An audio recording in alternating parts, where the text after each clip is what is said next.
Bonjour ouvrières du Seigneur, j'espère que vous allez bien.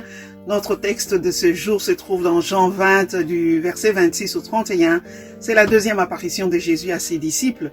Et cette fois-ci, Thomas est là parce que la première fois, il était absent. Et quand ses amis vont lui dire que Christ est ressuscité et qu'ils l'ont vu, Thomas va douter et il va m'imposer des conditions pour qu'il croie.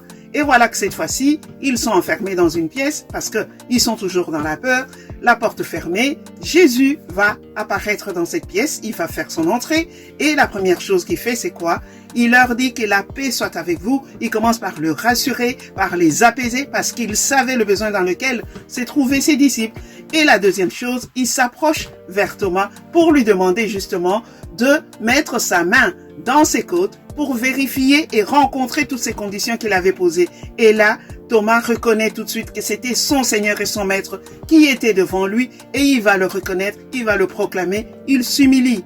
Et arrive cette parole magnifique que j'aime bien, heureux ceux qui croient sans avoir vu, parce que croire sans avoir vu est lié à des bénédictions, à des délices, à des bontés, à beaucoup de joie. Et toutes ces choses, en fait, ces miracles qui nous sont rapportés, que Jésus accomplit, c'est tout simplement pour nous qui vivons aujourd'hui, afin que nous croyions que Christ est le Messie, qu'il est réellement le Fils de Dieu, qu'il est mort et ressuscité, et il est mort pourquoi? Pour nos péchés. Il a payé le prix pour nous, pour que nous soyons aujourd'hui les enfants adoptifs du Père, et que nous ayons de l'avenir et de l'espérance, et que nous soyons libres du péché. Le péché n'a plus aucun pouvoir sur nos vies. Alléluia, gloire à Dieu, et merci Jésus.